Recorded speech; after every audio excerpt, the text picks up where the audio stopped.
have the power. You, the people, have the power. Let us all unite! Good morning and welcome to the Saturday edition of the Frontline.army. You can type in the Frontline.army.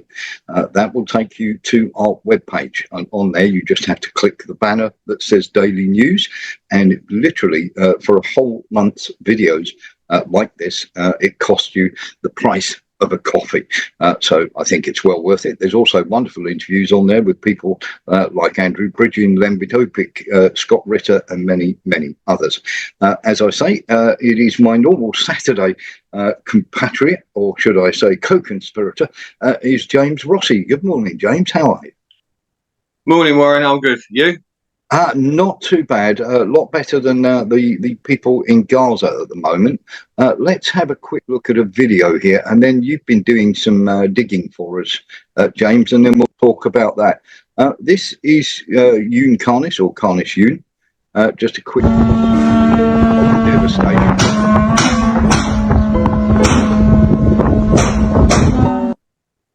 I mean, that is an absolute bomb site.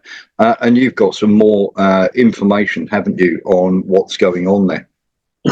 I have, yeah. I mean, you saw the total destruction there, and we've often talked about illegal weapons being used, like bunker busting bombs and white phosphorus.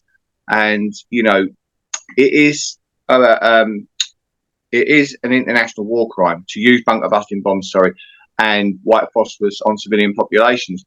Well, it's very clear that America has been, and they're openly admitting it with their weapons sales, that they have been supplying, in particular, bunker busting bombs. Now, they haven't admitted to white phosphorus, but Israel must be getting it from somewhere.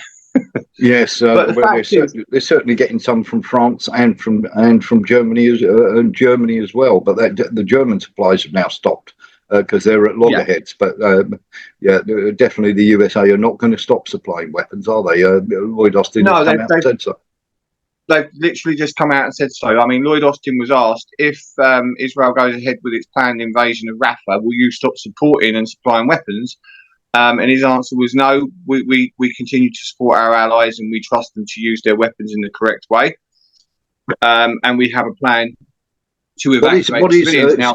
Excuse me, 2 seconds, James. What is the correct way to use white phosphorus and bunker busting bombs on civilians? There is no correct way, none whatsoever. Okay, I just wanted to try and understand the American mindset here. I mean, even when you use white phosphorus on the battlefield, you can't just willy-nilly use it. So to use it on civilians is a definite no-no. It's pretty terrible. Well, it is terrible. I mean, we're looking at. We've looked at. There's been over 100 arms sales, and if you think about each individual arms sales at the moment, we're talking a $14 billion package every arms sale. So that tells you the extent. And that. There's also UK. The UK's been selling weapons. I mean, I looked up the figures of money that's been given for weapons and weapons aid to Israel from the UK, and it was 3.6 billion. I do believe. You can go on the UK government website and look this up. I do believe it's gone up, the actual figure, and it will go up because we're still supplying. You've got over 100,000 killed, missing, or injured. Over 100,000.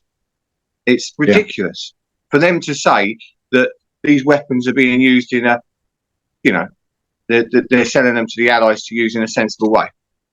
Now, they're also talking, aren't they, which is just a land grab, isn't it, about getting rid of, evacuating, not getting rid of, silly me, what a bad piece of language. Double State Department speak for clearing the land for Israel, isn't it? 1.5 million they want to move.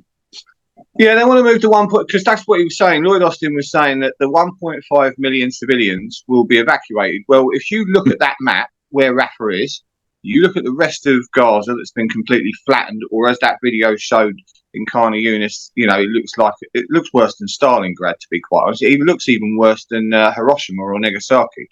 But the only place they can go is into the Sinai Peninsula, right? And the Sinai Peninsula, funnily enough, Egypt has built a second border, a great big wall behind the original border, with a nice little area for them all to go and sit in tents in the desert.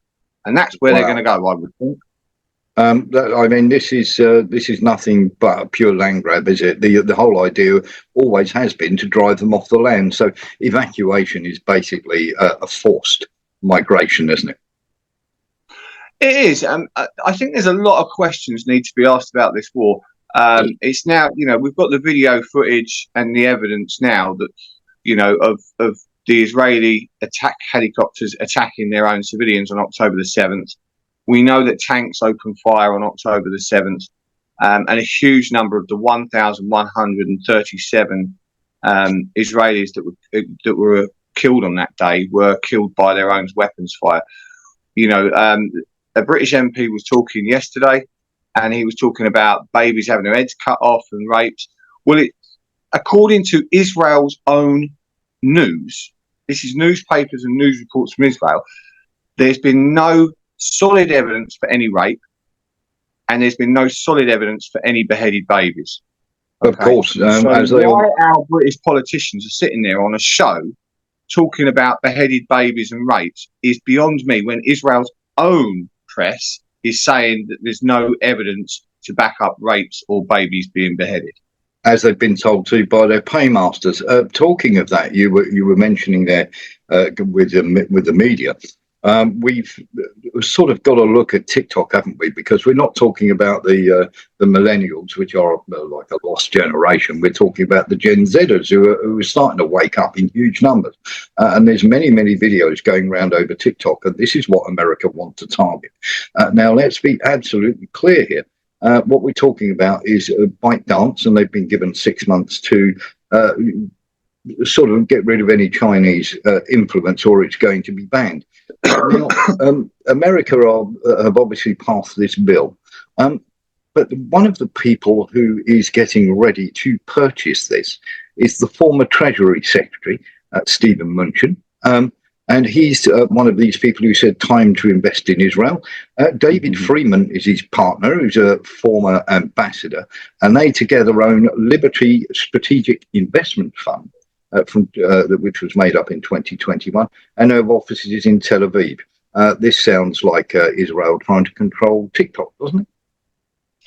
Yes, it is, and that doesn't surprise me in the slightest. TikTok has been a very useful tool in exposing what's gone on in Israel and the atrocities to social media people that aren't completely aware about all of the outlets of social media.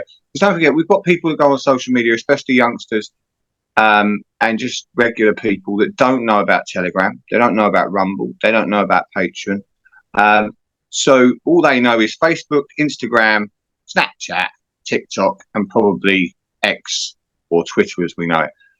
So on that note, this is going to happen. There's no doubt in my mind that bill that was passed in the US is an absolute disgrace to freedom of speech. It's an absolute disgrace to democracy, because you should have freedom of speech and there should be some form of outlet that tells the truth.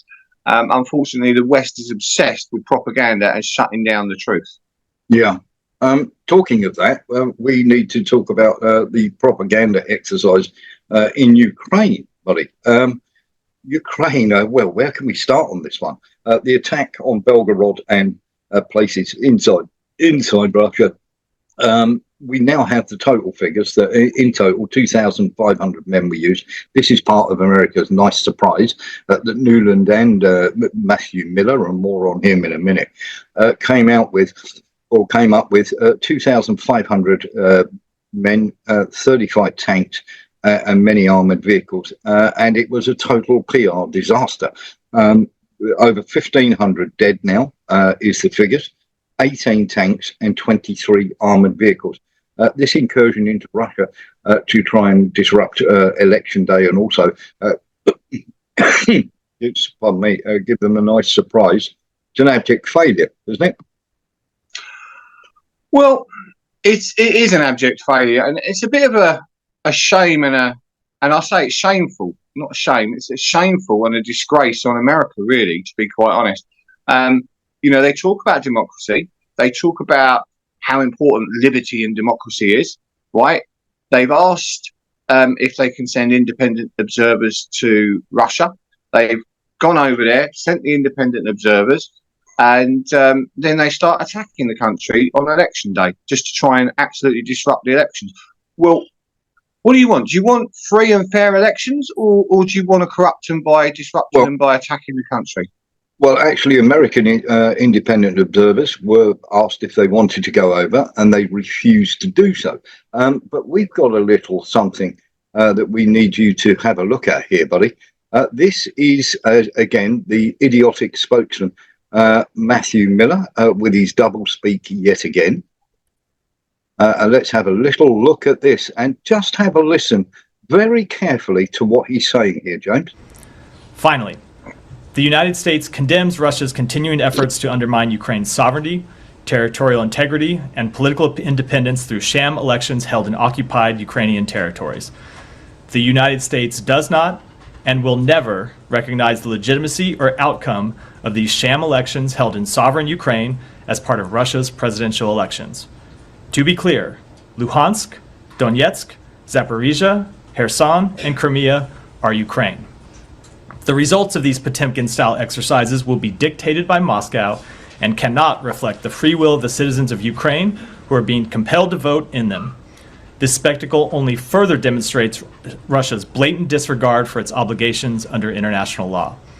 The United States will continue to use all available tools to hold accountable those individuals responsible for actions that undermine the sovereignty, territorial integrity, or political independence of free countries, including those who serve as election observers for the Kremlin's sham elections in occupied parts of Ukraine. And there is really important. You know, sovereign twice. Complete nonsense, because it's not sovereign, because America are the ones who overthrew the democratically elected government of Ukraine. Yeah. You heard there about including independent observers. So America want to hold them accountable and will use all available tools. Shall we have a little look here at the available tools that they actually used on voting day? So we're going to have a little play of this video, and then we're going to have a chat about that.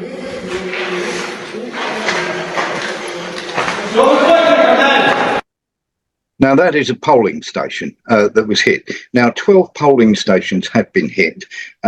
In those polling stations, the various 12 in various places, were independent observers from the Philippines, Brazil, Mexico, Mali, and Malaysia, to name but a few. Now, I'm not being funny here.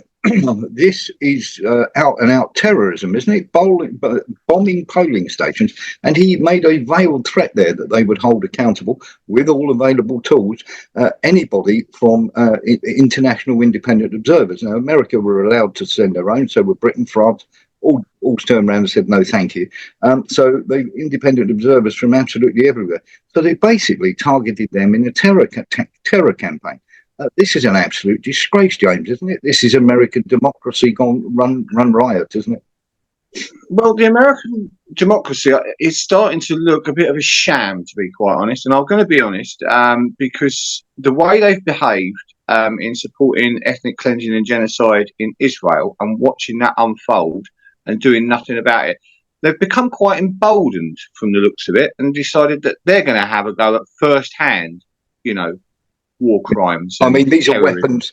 These are weapons that were supplied by the US, and they wanted to send a statement because these are US missiles that have been used. Well, it's funny. It's funny that the UK, the US, and France, etc., didn't want to send any observers, and then straight away afterwards on polling day, when the observers from different countries were there, they got taken out by drones or missiles. At the end of the day, America and the current government have to go. And if the American people don't see that, I don't know how can you help them? How can you help them? Because at the end of the day, this government is making America and dragging America down, making America look like one of the worst warmongering terrorist, countries that we've seen.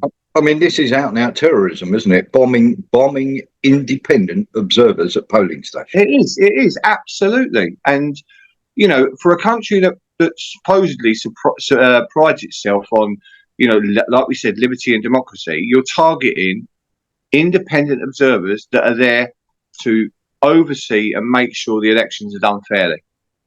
Yeah, Somebody else who's very gung-ho and America's best friend at the moment is this chap. He's had a complete meltdown. Literally the day after he was meant to address the nation, but it turned out to be a TV interview. He didn't, of course, speak about his wife, who Candace Owens came out and claimed was a man or anything like that. But this is a president teetering on the point of weakness. I mean, he looked very, very weak when trying to look emboldened. Dans notre quotidien, on a déjà subi ces attaques. On a déjà, dans plusieurs de nos hôpitaux, subi des jours et des jours de dysfonctionnement à cause de cette agressivité russe. Nous avons subi des conséquences en Europe. Le prix du gaz, la situation de notre économie, le coût des céréales, les dérèglements économiques qui s'en sont suivis sont la conséquence de cette guerre qu'a lancée la Russie.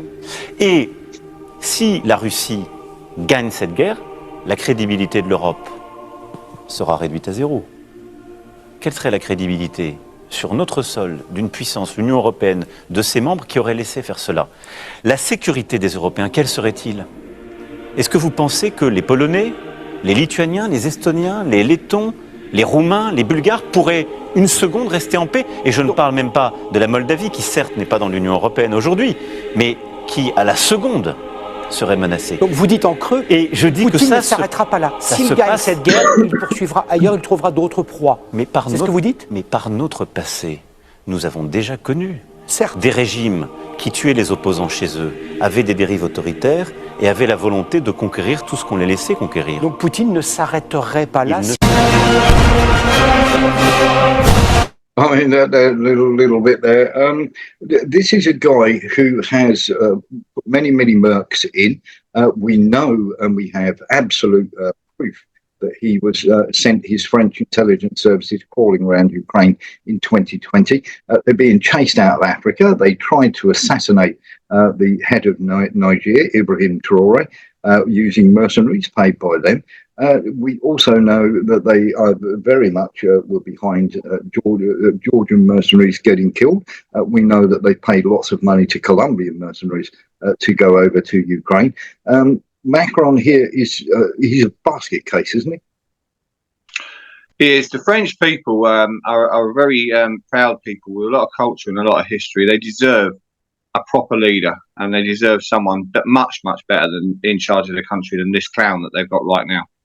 I mean, it was quite funny when he was talking about Russia killed its own people back in the bad old days, clearly forgetting the French Revolution, where they lopped off the heads of anybody who was. Of course, I think he didn't stop I think there.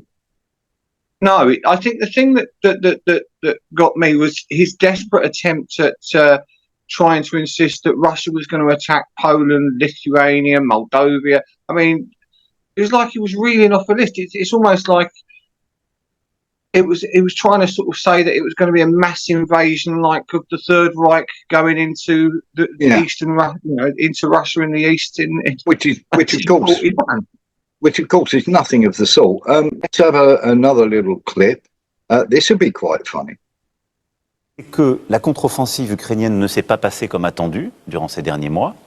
Et c'est que quand vous regardez la situation de ces dernières semaines, la situation est difficile sur le terrain pour les Ukrainiens. C'est une litote. C'est une litote. Certains experts disent qu'elle est... Parce que je ne suis pas défaitiste, oui, mais elle est difficile, ils sont courageux une fois encore, mais ils ont des limites. Ils ont des limites en termes d'hommes, parce que la Russie est un plus grand pays, et à partir du moment où il n'y a que les hommes ukrainiens, ils ont cette limite et ils en perdent beaucoup. Et ils ont une limite en termes d'obus, de missiles, puisque à peu près au moment où je vous parle, quand la Russie tire 10 obus, on lui répond avec 1. Et donc vous voyez que ça met la situation sur le front en grande fragilité. Et à côté de ça, vous avez un régime au Kremlin qui s'est profondément durci. Dans des...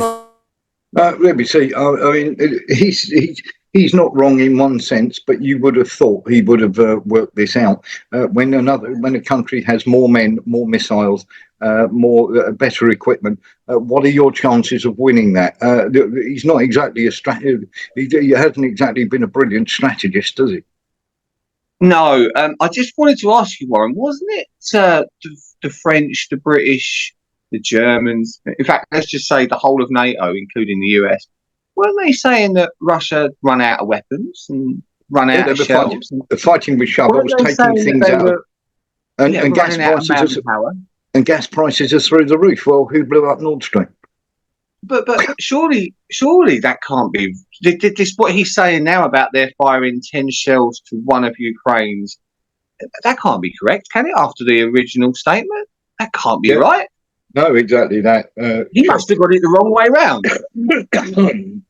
They're doing quite well for people who use shovels and bit parts out of washing machines.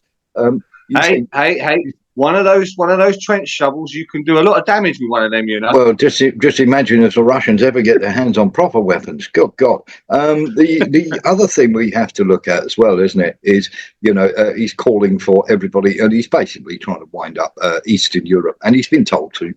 He is literally controlled by America. He is doing what he's told. Scholz, however, in Germany, has gone sort of back on it, having seen the deprivation that obviously Nord Stream being blown up, and they're complicit in looking the other way while it happened, has caused all sorts of problems for them. He's got problems though in his own government because of the Taurus missiles deliveries, and Angelina Baerbock, or Baerback as I call her, will sell herself to absolutely whatever cause she's told to. Let's have a listen to her. Putin glaubt, dass der Ukraine über kurz oder lang Waffen ausgehen und die internationale Unterstützung abhanden kommen wird. Damit liegt er komplett falsch. Denn wir haben einen langen Atem und wir lassen in unserer gemeinsamen internationalen, in unserer gemeinsamen europäischen Unterstützung für die Ukraine nicht nach.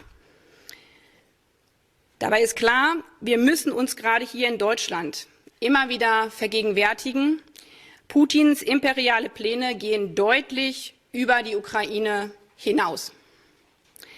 Wenn Putin nicht im Osten der Ukraine So we're talking Macron's love child, aren't we? Because it's exactly the same.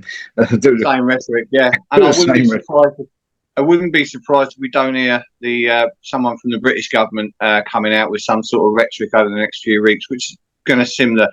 Look, I mean, the long history between Ukraine and Germany. Well, for starters, Ukraine was part of Imperial Russia, wasn't a sovereign country. Then it was part of the Soviet Union. The closest relationship Germany had to Ukraine was when they invaded in 1941, and then murdered. The Nazis murdered quite a large proportion of the population. And of course, let's not forget Germany's long connection with Ukraine being mainly Nazis. Yeah, I mean, you know your history. I mean, let's talk about Germany's long-standing connection with Ukraine. Did you read up on the siege of Kiev and how many millions died? I did. Yes, they starved them to death. Yeah. And then, of course, towards the end of the war, that's where the Azov battalions gets its connections, because towards the end of the war, when Germany was finally getting its arse whooped by the Russians, they started recruiting Ukrainians into the Waffen-SS. Which they did as well, with the Galician division, which a lot of them ended up in Canada. Many of them, you have to remember, were guards in the concentration camps as well. And we can talk about Bandera and the Volyn massacre in Poland till the cows come home, but some of the stuff that they carried out was quite disgraceful. Well, I just thought, seeing as she was talking about the history of the two nations, I thought we'd throw that one in there because there's not been a long-standing history. Because at the end of the Second World War, it was again part of the Soviet Union. It was only after the fall of Berlin Wall did Ukraine essentially get its independence, if you want. So I don't see this long-standing history. I mean, when you say to me I'm a country with a long-standing history with France, I'm talking 100 years or more. Yeah. Talking of that, because we have to, I just want to backtrack to Macron a second here, because obviously you've got that connection. You've got, the rhetoric that's coming out is the same. But Macron, this is 24 hours after he was basically attacked by a fairly forthright woman called Candace Owens, who is absolutely staking her reputation.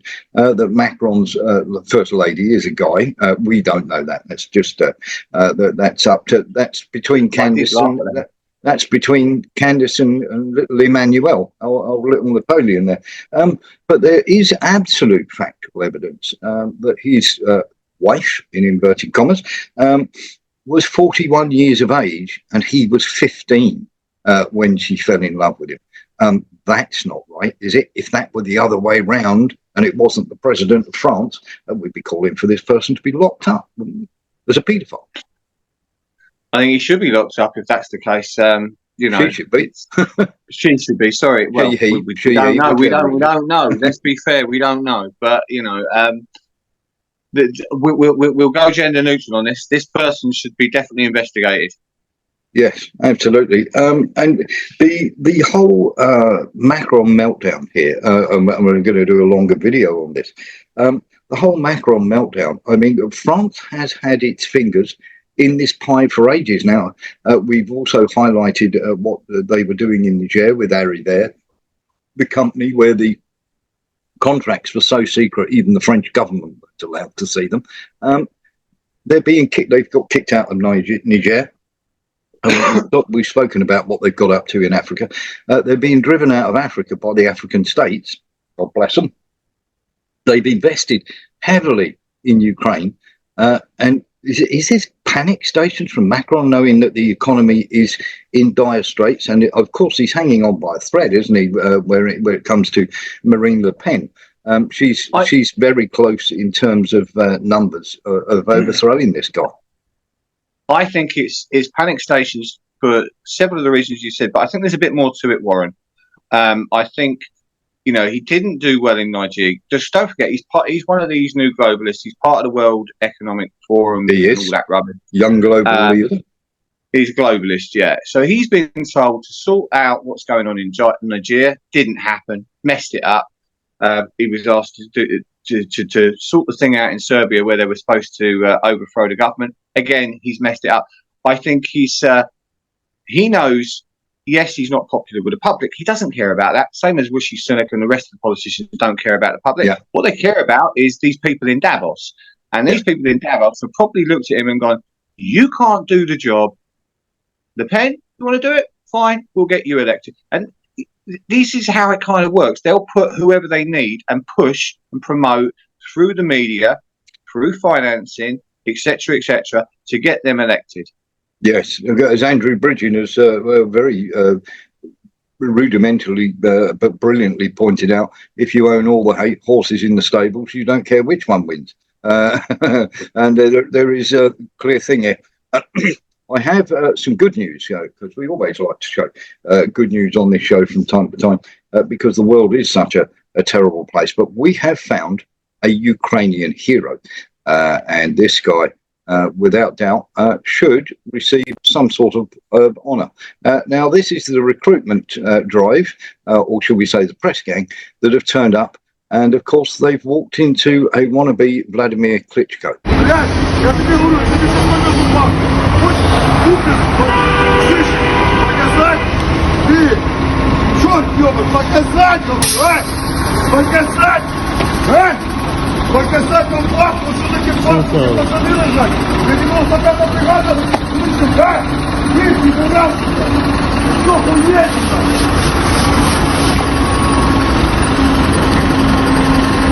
There's a Ukrainian hero right there, isn't there? There's a guy who's turned up a couple of recruitment idiots trying to drag people off the streets.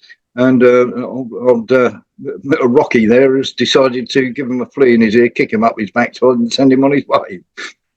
Yeah, he looked like he was a little bit scared and a little bit worried. I don't think the one running away would do much good on the front line. Not that they're going to go anywhere near it. But we have to talk about this because the recruitment of the so-called recruitment, and it's nothing but a press gang of grabbing these people off the street, throwing them into a vehicle, beating them up if necessary, and then dragging them off to the front lines to be killed. This is not a democratic country, is it? No, of course it's not a democratic country. And we've talked about that in so many different ways. The overthrow of the government, the corruption in particular of Zelensky and the people around him. I mean, it's like a pile now. There's an absolute pile of different reasons to point out why it's not a democratic country. It's not. It's a fascist, dictatorial country that's controlled as a puppet by the United States of America. And when earlier on, American, I forget his name, the guy talking, the American, what was his name? Miller. That's it. Miller, Sorry. yeah. I can always get his face, but I always forget his name, Miller. Right. As he stated, you know, we're not going to recognise Donbass, we're not going to recognise Luhansk, we're not going to recognise, you know, even Crimea as you know. But it's not up to them; it's up to the people that live in that area. It's not up to America to recognise. Well, no, it's not up to them. According to America, I can assure you, it's not up to people, and I can assure you that the Western world of democracy, where the people have free speech and they come first, is an illusion. It's not true, and that is absolutely evident. You know, so many different things can prove that. But the point I want to get at is Hunter Biden, right, has a lot of vested, you know, interests, in particular business interests, in those particular areas of Ukraine. Okay, and there's a lot of other Western business. I mean, even Sunak, father-in-law, Rishi Sunak's father-in-law's got a lot of vested interest in there. So this is why that land will never be recognised, and this is really what that war's about. Yeah. For those people who don't know, when people go, why are we supporting such an idiotic, obviously Nazi, obviously lunatic regime? And I won't call it a government because it's not, it's a regime. And That's we right. saw Klitschko starting to make his play, saying that Zelensky should be removed. He's getting himself ready for a push as the de facto NATO and US puppet to take over from Zelensky if Zelensky eventually has to take the fall for this. You have to also remember that, and here is an absolute fact, that the investments that have been made by banks and various people who run the world in Ukraine, they are looking at profits of over $25 trillion. And when that happens, a few hundred million here and a few billion here is absolutely nothing, James, is it? No, and that's why they will not stop this war, and that's why they won't care how many people die. And if it drags the likes of NATO into this war, and US, British, French, German youngsters get conscripted and sent off to the front line and get slaughtered and come back in body bags, that's why they won't care. Because all they care about is money and power. You and me and the rest of the population are just cattle, essentially, here to do their bidding. And that is a fact. I know it sounds a bit sort of crude putting it that way, but honest to goodness, these people don't care about you. These people really don't care about you. But it's the same, isn't it, in Israel and every, you know, I should say, in Gaza and everywhere else, because you have to look at that. And you say to yourself, when you bomb one innocent civilian, and I've said this before, but if you are walking, say you're in Great Britain and say, for instance, Israel are hitting you. So you are walking home from school one day as a small child, and suddenly your street is leveled by Israel and killing people, and the same with Ukraine. Your street is leveled, and suddenly your parents are gone.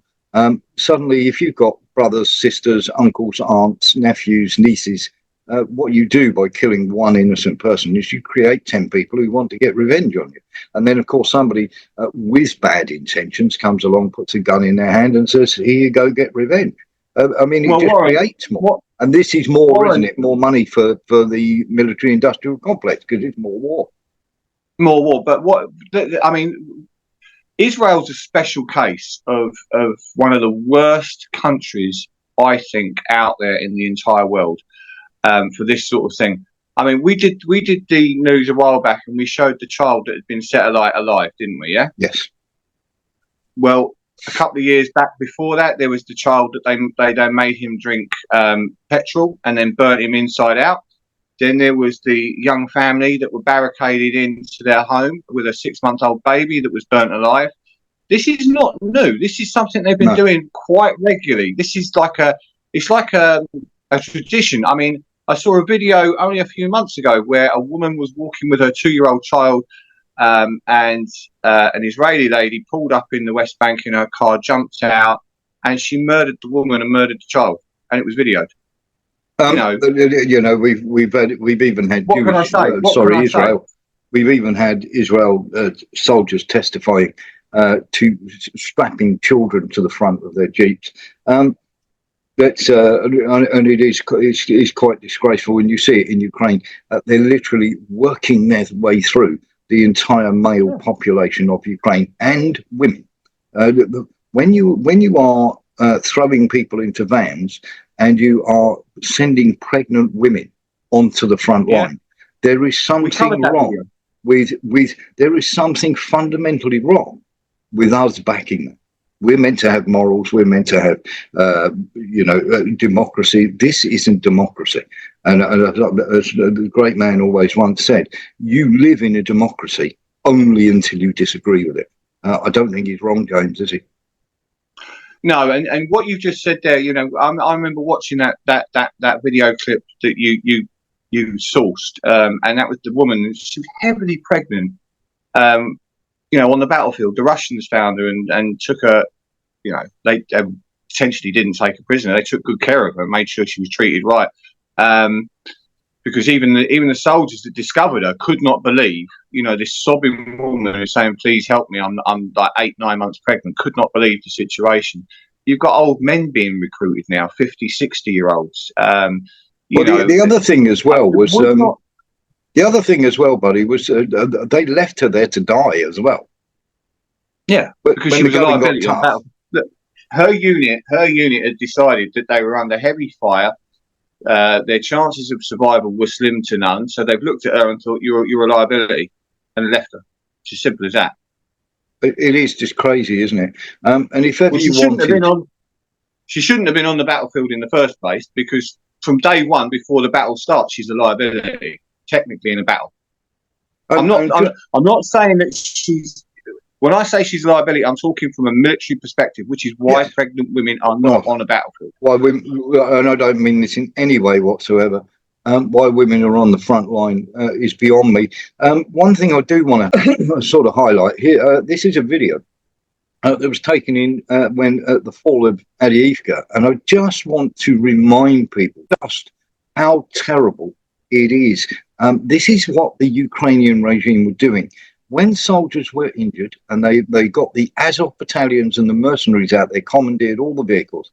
And the recruiters, the people that were recruited and thrown onto the front line, were just left, even injured or not injured, they were left out in the cold for days to die.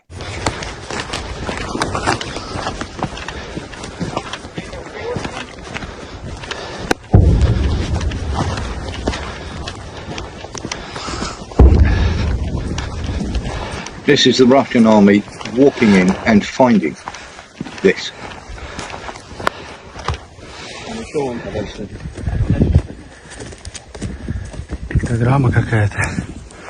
Injured soldiers just left to freeze to death.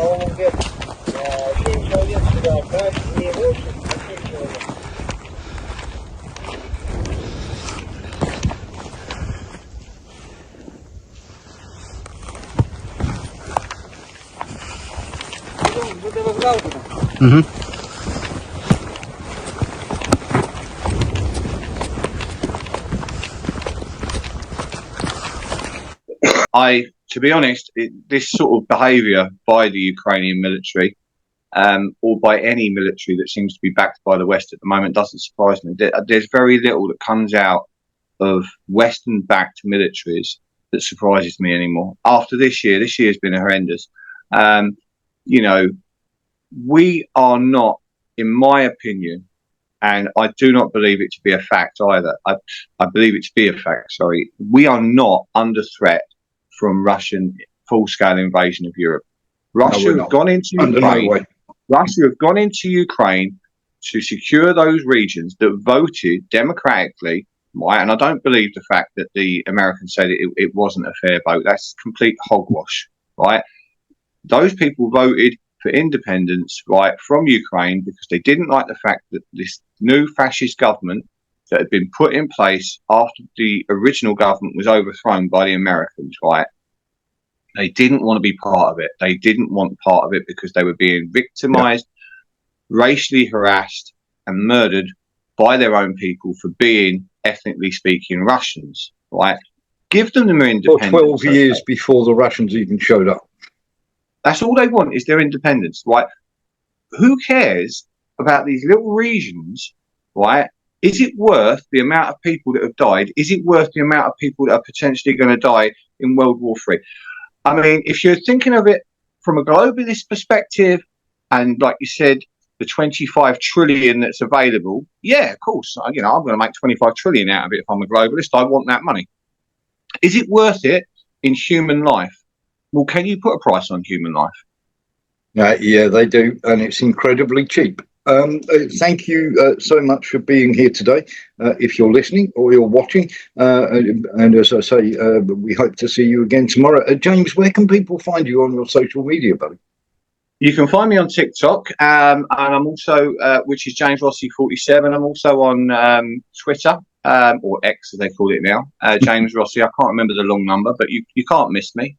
And obviously Patreon, Rumble. I would like to add, for all those people that are watching that I think that are concerned about X, and all those people who are on X who may catch a glimpse of this, if X does get compromised, which it will do, remember there are social media sites like Patreon, Rumble, where you can always find the real truth, not propaganda, and also it gives you your opportunity to put your information out there, should you have information to put out there which people need to know, like what's happening on TikTok. Yes, and just to let you know, we have a Patreon page. It is The Real Truth 502. If you want to go along and you want to donate, absolutely fine. But you'll find lots of extra content on there, as well as our usual signing up for our uncensored newsletter. And we also have The Real Truth channel, which is on Telegram, which obviously is the least censored of all of them. Thank you for being with us today, and we hope that we will see you tomorrow, where our wonderful guest will be the amazing DD Geopolitics, Sarah Bills. James, thank you so much for joining us, but we've run out of time, so for the time being, it's goodbye from me. And it's goodbye from me. Thank you, Warren. Goodbye.